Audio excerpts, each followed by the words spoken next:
Hindi napigilan ng aktor na si Dennis Trillo na maglabas ng saloobin matapos makabasa ng isang hindi sensitibong komento mula sa isang netizen na nagbanggit na may autism umano ang anak ng kanyang asawang si Jenilyn Mercado sa dating aktor na si Patrick Garcia.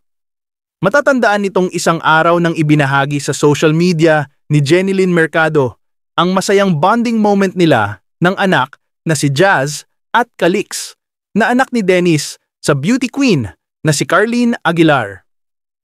Spending the day with my boys, discovering wonders and picking up some cool stuff at the National Geographic store.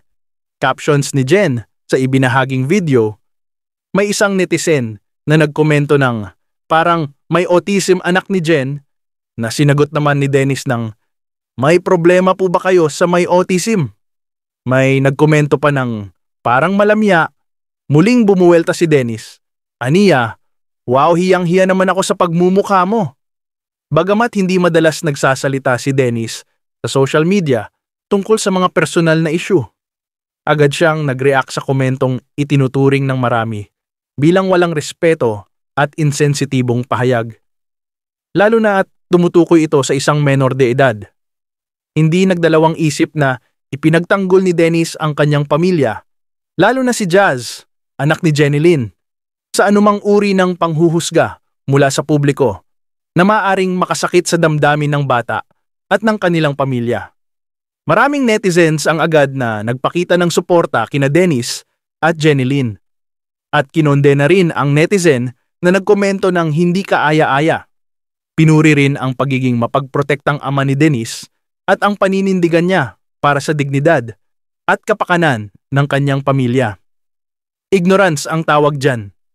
Lack of manners, lack of emotional intelligence. Sadly, maraming Pinoy na ganyan. Incapable of discerning things. Grabe na talaga ang mga tao ngayon. Why can't they shut up? Kung sa tingin ng commenter may autism, you don't have to say it.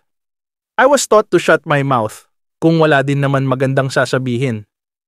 There are some topics na hindi na need pag-usapan sa social media, especially if the person or his family refuse to talk about it. Let them be people. Chris TV pa lang tagal na nun sinabi na ni Jen na may autism si Jazz. Pero hindi rin naman lahat alam yan, pwede rin naman sabihin, mag-reply ay simple, yes, and educate the people. Kaya nagdadalawang isip si Jen, i-post si Jazz dahil sa mga taong kagaya nito.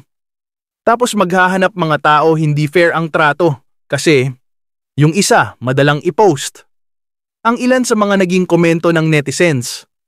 Ang ganitong pangyayari ay isang malakas na paalala sa publiko na maging maingat o responsable sa paggamit ng social media. Mental health at dignidad ng kabataan ay hindi dapat ginagawang paksa ng tsismis o biro.